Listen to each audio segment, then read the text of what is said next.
Bien, colegas, es un gusto saludarles, espero se encuentren bien. Como ya les había informado por el chat grupal, que por fuerza mayor de 8 a 9 y media, 9:45, tengo una actividad con la universidad y se me imposibilita conectarme de manera ininterrumpida con ustedes. Entonces, por eso le pedí el favor, si me permiten dejarle la clase grabada de 8 a 10 y a las 10, Dios mediante, nos conectamos y seguimos trabajando hasta las 12.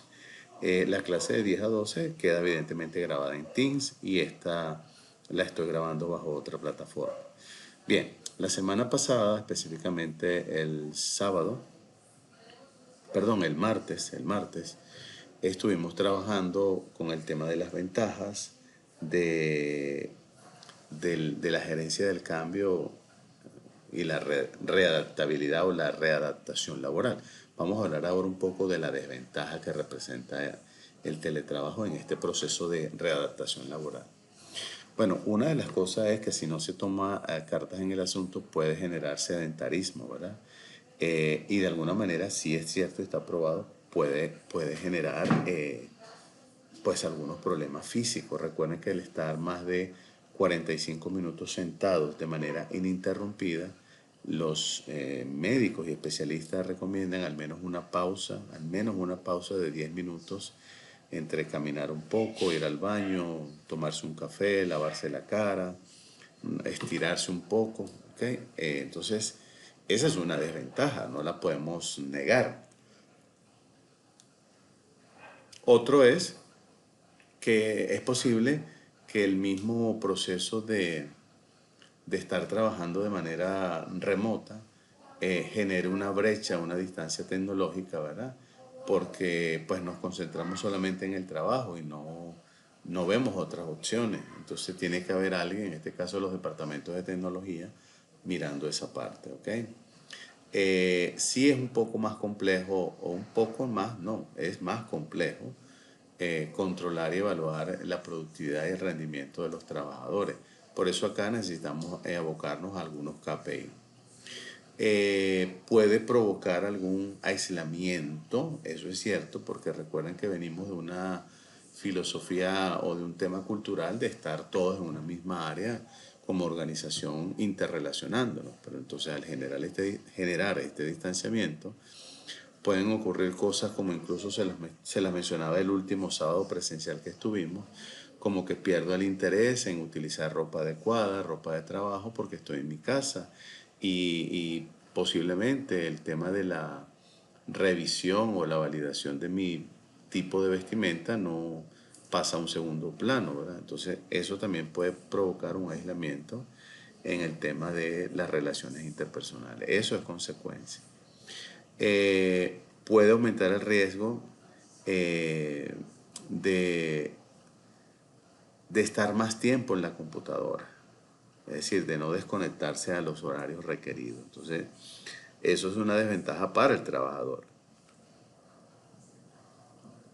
Asimismo, eh, dependiendo del interés y el ímpetu del trabajador, puede maximizar el tiempo y realmente medir cuáles son las horas que realmente necesita para desarrollar su trabajo. Entonces, como verán, no podemos decir que todo es bueno o todo es malo. Hay una mezcla aquí, un poco de cada cosa.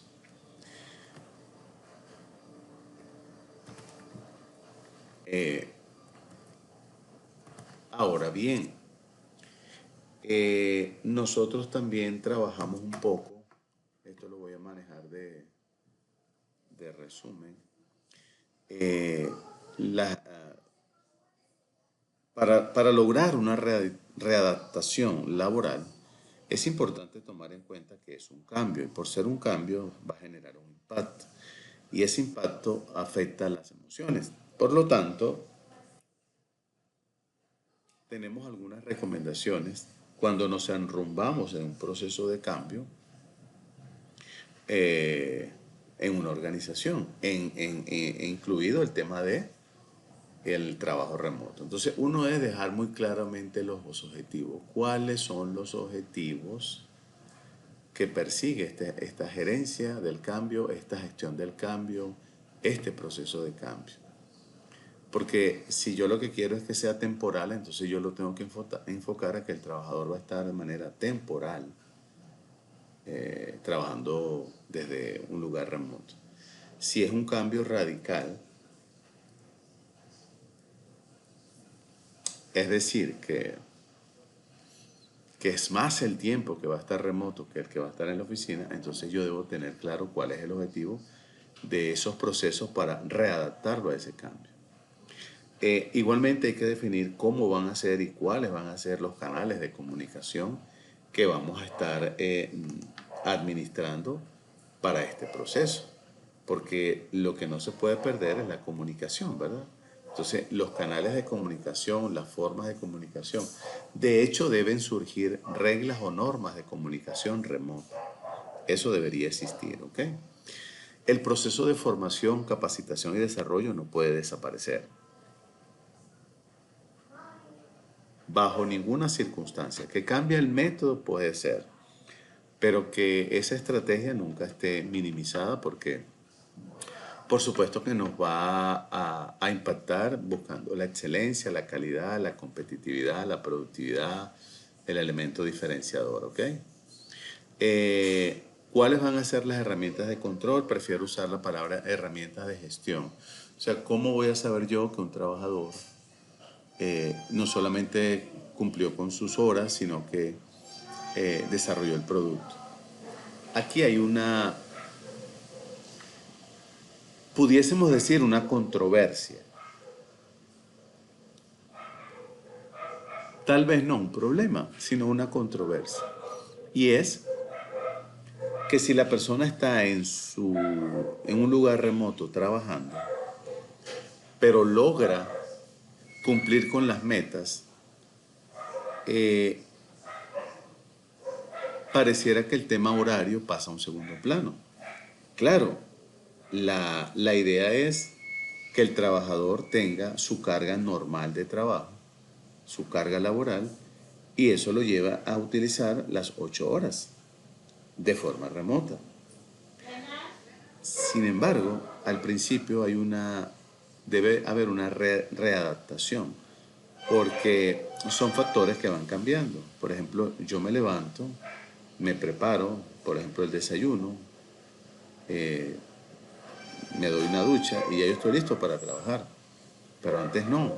Antes tenía que invertir más horas con antelación para despertarme, preparar el desayuno, tiempo de recorrido al trabajo y luego comenzaba a trabajar. Entonces es posible que el trabajador tenga habilidad administrando sus tareas en el tiempo y no requiera 8 horas. Pero de aquí la clave del patrono, de que la carga laboral, además de que no exceda de 8, tenga todas las herramientas para que pueda desarrollar la productividad con base a la calidad que estamos esperando. Pero siempre va a haber un diferenciador que puede ser a favor del trabajador o en desventaja. ¿Por qué? Porque tal vez ahora ya no tiene la facilidad de ir directamente con la persona a solicitarle algo, sino que ahora tiene que acceder a través de canales. Y si los canales de comunicación no están perfectamente definidos, entonces puede convertirse en un cuello de botella, puede convertirse en un aislamiento, puede convertirse en una persecución y eso va a afectar la productividad, por lo tanto va a afectar el tiempo de trabajo remoto. Ahora se va a disparar. ¿Okay? Lo otro es mejorar la seguridad. La seguridad, evidentemente, o en principal entorno, se refiere a la seguridad de la información. Sin embargo, a mí también me interesa dejar constancia y claridad.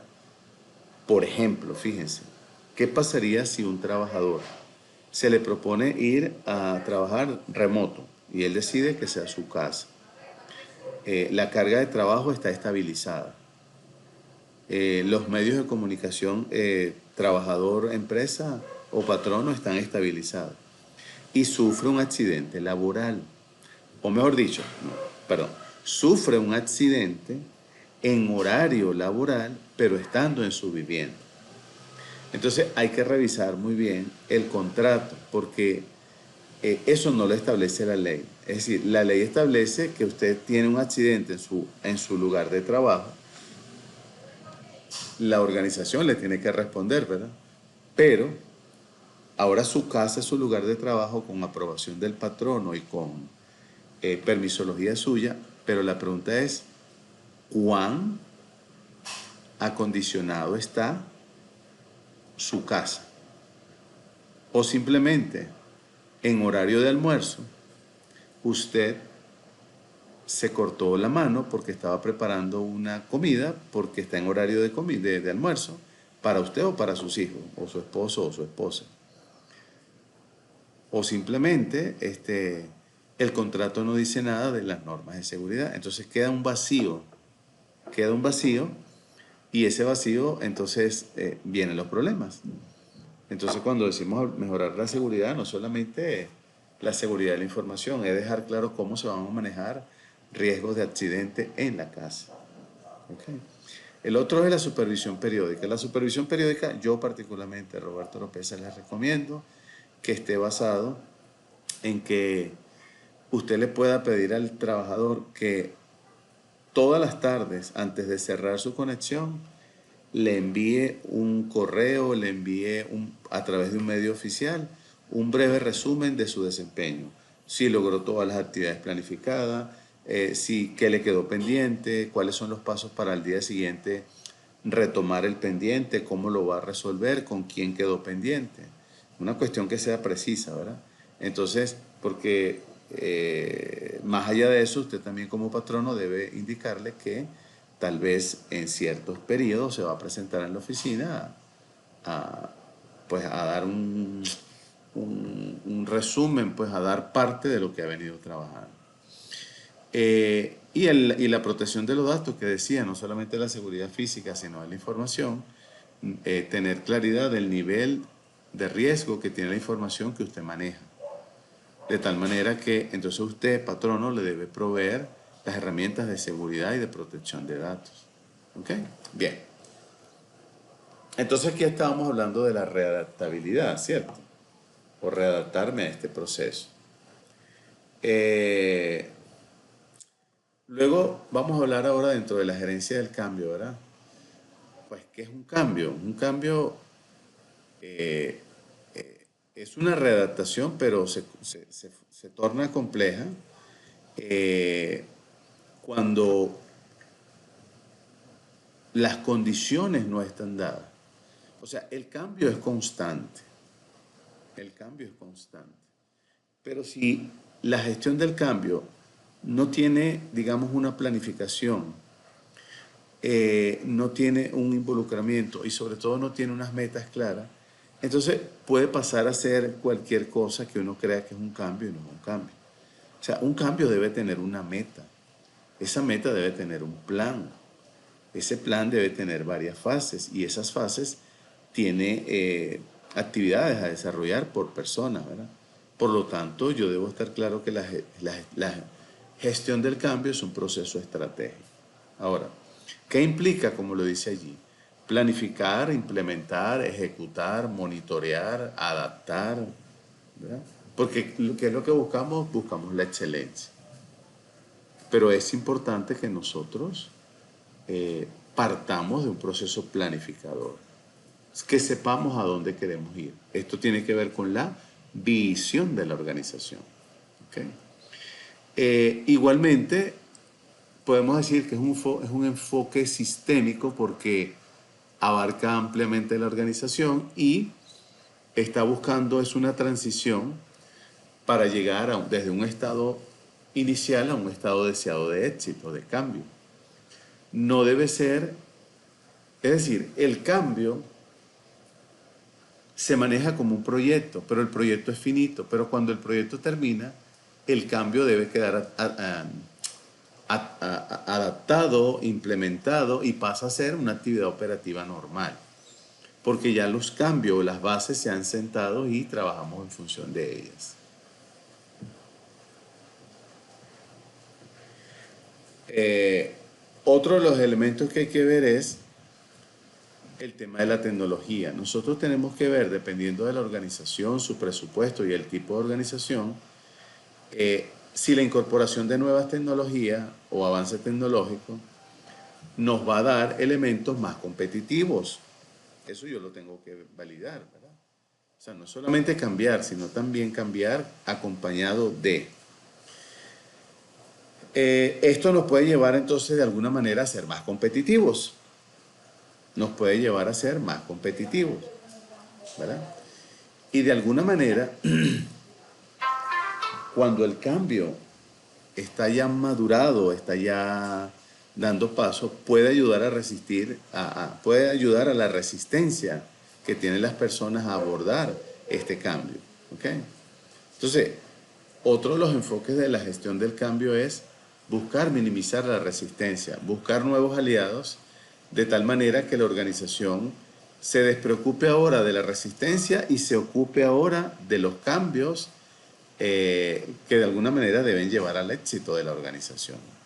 Pero estar peleando para que la gente se adapte me va a alargar los tiempos, me va a generar mayor nivel de presupuestario, me va a dar más desgaste, va a desmotivar a las personas y ese no es nuestro negocio. Nuestro negocio es ser productivo en un entorno laboral donde haya un clima de trabajo armonioso, donde hayan relaciones interpersonales de alto nivel y donde la cultura organizacional se vaya adaptando a los cambios y que de alguna manera todos apuntemos al éxito de la organización. Eso es lo que buscamos. ¿Ok? Bien. Ahora, hay varias formas de adaptar, de enfocarnos o de gestionar un cambio, ¿verdad? Uno de ellos es, hay un modelo que se llama el modelo de los 8 pasos de Kotter, ¿verdad? Entonces, él nos ofrece, por ejemplo, lo primero que nos dice es eh, crear una necesidad de urgencia.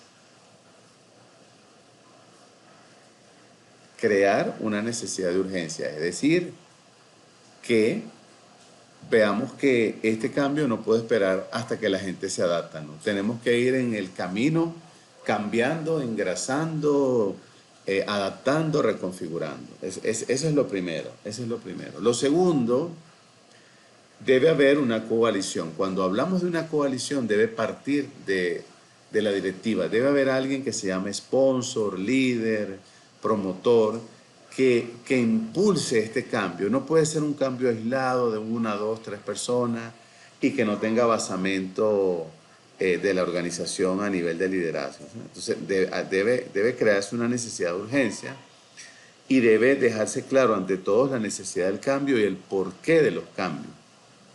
Es decir, sustentar con criterios. ¿Ok? Eh, por supuesto que esto debe tener una parte de líder, ¿no? Como le digo, ese promotor, ese sponsor, ese que está impulsando el cambio. Luego hay que tener claridad de cuál es la visión del cambio, porque nos van a preguntar, pero ¿por qué estamos cambiando? ¿Por qué es necesario cambiar si estamos bien? Entonces hay que mostrar la visión del cambio. Cuando yo les enseñé en una de las clases de este posgrado el tema de la inteligencia emocional y le mostré, no sé si se acuerdan, el muñequito de las escaleritas. Bueno, ahí está, desarrollar una visión. ¿Para dónde vamos? ¿Hacia dónde queremos llegar? ¿Por qué te necesito a ti? ¿Por qué lo necesito? ¿Por qué quiero que me escuches la propuesta en lugar de criticármela? Primero escúchame, la verdad. Eso es una visión para que todos sepamos hacia dónde vamos. Luego eso hay que comunicarlo evidentemente, pero comunicarlo con criterio, comunicarlo con solidez, comunicarlo con convicción de que eso es lo que vamos a hacer y la ventaja que representa. Luego dice eliminar obstáculos, identificar y remover barreras del cambio. No me refiero exclusivamente a desvincular personas. Si fuese necesario y es de alto impacto, pues no nos queda otra que hacer. Pero eliminar obstáculos también es eh, información no oficial, comentarios infundados, eh, procesos que no están adaptados, eh, personas que tienen creencias sobre una información, entonces hay que aclararle la información, o sea, hay que quitar esas barreras. Eh, la percepción errónea de que este cambio va a ser para mal o va a eliminar personas, ¿no? Todo cambio es para bien. ¿Ok? Cuando dice generar ganancias a corto plazo, es que a corto plazo comencemos a ver resultados positivos. Eso es ganancias a corto plazo. Consolidar el cambio es utilizar las victorias como un mensaje, una publicidad de que estamos logrando lo que hemos propuesto y que cada día vamos avanzando, ¿verdad? Y anclar el cambio en la cultura corporativa, es decir, es que ahora no sea un tema de que este es un proyecto y cuando este proyecto termine se acaba esta cultura, no. Que sea para fortificar, para fortalecer la cultura organizacional. ¿Ok? Bien. Hay otro modelo, aparte del modelo de Kotter, hay el modelo ADKAR, ¿verdad? Este modelo lo desarrolló una empresa norteamericana especializada en el ambiente de gestión del cambio empresarial y se enfoca en que para que los individuos alcancen resultados deseados, deben partir de la creación de una conciencia, es decir, conciencia de la necesidad del cambio. Entonces, no es que ellos van a adquirir conciencia, es que nosotros, los promotores del cambio, debemos darle elementos para que diferencien, distingan y puedan identificar y determinar que realmente el cambio es necesario. Y no lo estamos haciendo para mal, sino para bien. Pero si el cambio no se logra, nos puede ir mal a todos. Entonces, eso nos va a afectar a todos. Esa conciencia hay que crearla. Luego, el deseo, que la persona o los grupos despierten el deseo, no solo de conocer más, sino ser protagonistas y partícipes del cambio. Para eso hay muchas técnicas, hay las técnicas del roleplay, hay la técnica de la dramatización, hay la técnica del focus group, hay la técnica del aprendiendo haciendo, hay la técnica de el aire libre, y dentro del aire libre hay muchas subtécnicas. Entonces yo puedo ayudar a que, o podemos y debemos ayudar a que se cree un deseo. Luego viene el conocimiento, o sea, yo puedo tener mucho deseo, pero si no tengo la mínima idea de cómo enfocar este cambio, entonces yo me debo ocupar de darle herramientas sobre el cambio a los que yo considero que son importantes que intervengan. ¿Okay? Y el otro es crear la habilidad, es decir, darle nuevas habilidades, comportamiento, no solo herramientas de competencias técnicas, sino también herramientas de competencias emocionales que van a permitir esa distinción entre lo que era y lo que debemos ser. Y finalmente el refuerzo es monitorear y mantener el cambio activo, vivo. Y por qué no, de acuerdo en el pasar del tiempo, darle mantenimiento, darle monitoreo y darle una ajuste o readaptación. Entonces, fíjense, aquí tenemos dos modelos, el modelo Kotter y el modelo ADKAR, que nos ayudan a esa parte. Y hablando de que el cambio sea para irnos a trabajar de forma remota. Bueno, a ver. Ok, vamos a hablar ahora un poquito de las estrategias de readaptación laboral. Ya sabemos que readaptación laboral es un proceso de cambio, debe ser manejado con cierta cautela y estrategia, debe haber una comunicación constante, un intercambio, relaciones interpersonales constantes, una claridad de los objetivos que yo quiero que tú alcances al estar remoto, un monitoreo constante, una validación sobre el producto o servicio que va a entregar para poder medir adecuadamente y determinar el alcance o el logro de los objetivos. Entonces, uno es la capacitación y desarrollo. Eso no puede faltar, ¿verdad? Lo decía anteriormente, el hecho de que usted esté por allá en su casa o en su oficina trabajando remoto no significa que no deba estar incluido en en los programas de capacitación. El otro es la educación continua. Promover el aprendizaje continuo pudiesen ser formación propia que yo busco, que yo me desarrollo, incluso capacitaciones con certificaciones, ¿verdad? Ya a un nivel más especializado, eso lo puedo hacer yo. La rotación de puestos le puede permitir a usted aprender a otras áreas, aumentar sus competencias y tener más capacidad para brindar apoyo en otras áreas. Eso lo debe motivar a usted. El otro es proyectos multifuncionales, es decir, involucrar a las personas, a los trabajadores, en proyectos que abarquen diferentes áreas, es decir, sacarlo de la zona de confort, y no me refiero a la zona de confort que usted está cómodo sin hacer nada, no. Usted está cómodo porque conoce su trabajo, pero usted tiene capacidad de aprender de otras áreas. Entonces, estos proyectos multifuncionales yo se los vendí a ustedes como las pasantías. ¿Okay? El apoyo psicológico del coaching y el mentoring nunca pueden faltar, porque precisamente yo estoy consciente que mi equipo humano se trasladó a otra localidad donde ya hay un impacto emocional, cultural, eh, em, no solamente cultural, sino la percepción de cómo lo estoy haciendo ahora versus cómo lo hacía antes, el clima laboral, ¿verdad? Entonces, ese apoyo es importante. Y los programas de bienestar, que por el hecho de que usted esté en su casa, no significa que no lo requiere. No solamente el bienestar emocional, psicológico, sino también el bienestar económico. Por ejemplo, si a usted le dan un bono, si a usted le dan un paquete alimentario, si a usted le dan facilidades para encontrar descuento en algunas organizaciones, eso debería mantenerse. O sea, sigue siendo el trabajador, solo que decidimos que por una serie de causales y criterios, como por ejemplo reducir costos, y no hay tanto impacto en que trabaje remoto, lo estamos moviendo. ¿Okay? Recuerden también, esto no está aquí, esto lo estoy diciendo yo, es importante hacer una entrevista, no de salida, porque no lo estamos desvinculando, una entrevista de, digamos, readaptación, donde usted tiene que decirle al trabajador e incluso generar un proceso de capacitación o educación o de formación para readaptarlo. No es solamente decirle a partir de tal día usted comienza a trabajar desde su casa, aquí está el usuario, aquí está la clave, aquí está el enlace. No, eso no. Eso ya al final cuando usted ha comprendido que el cambio es para bien, que comprende el cambio, que conoce las particularidades del cambio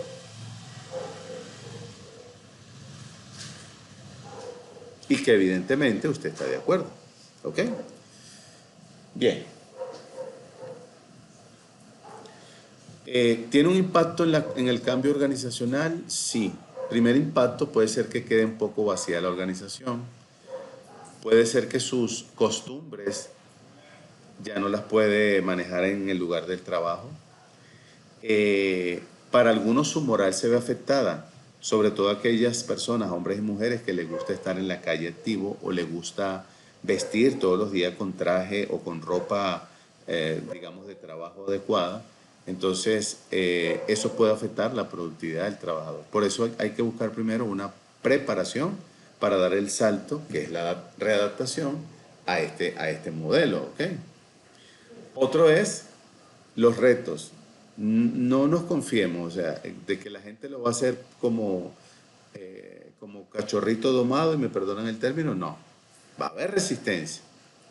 Y la resistencia evidentemente no se va a presentar así muy abierta. Van a haber pocas preguntas, cabizbajos, el que le pregunta al compañero y no le pregunta al líder, el que se queja afuera de la empresa, ¿verdad? Entonces usted tiene que maximizar su comunicación y darle y conocer primero cuáles son los recursos. Acuérdense que los recursos es infraestructura, herramientas, tecnología, procesos, presupuestos, personas, estrategias que usted necesita para ser efectivo en su nueva modalidad de trabajo. Entonces usted tiene que ver si eso no se lo están dando, hasta dónde usted puede trabajar sin eso, o qué tan prominente es que se lo vayan a dar. ¿Okay? El otro es, bueno, las tendencias futuras. Eh, con esta me quedo acá. Las tendencias futuras, bueno, evidentemente todo va enfocado a la digitalización, a la inteligencia artificial y al machine learning, ¿verdad? Las metodologías ágiles que nos ayudan a gestionar proyectos, actividades continuas y el cambio. se están haciendo cada día más visibles, por lo tanto hay que prepararse en eso. ¿Ok? La experiencia del empleado juega un papel fundamental. Eh, por ejemplo, los descriptores de puestos ya no van a ser igual en su redacción como antes, ¿verdad? Por eso es importante reconocer que la tecnología va creciendo y nos va marcando una pauta en los cambios, ¿verdad? Así que como conclusión podemos decir en esta primera fase que la readaptación laboral, siempre y cuando sea necesaria, va a ser exitosa en la medida que yo prepare a las personas para ese cambio, reduzca o minimice la resistencia y aumente mi nivel de comunicación y relación interpersonal para que el trabajador no se sienta solo, aislado y que, como decía en algún momento, incluso pueda sentirse fuera de contexto, ¿verdad? Y eso evidentemente afecta la productividad. Bueno, colegas, con esto termino esta parte de la clase grabada. Mañana, a partir de las 10, vamos a continuar con lo que nos corresponde para ese hora. Por supuesto que cualquier pregunta o duda, pues mañana con todo gusto las aclararía o por el chat si fuese necesario. Muchas gracias y hasta mañana.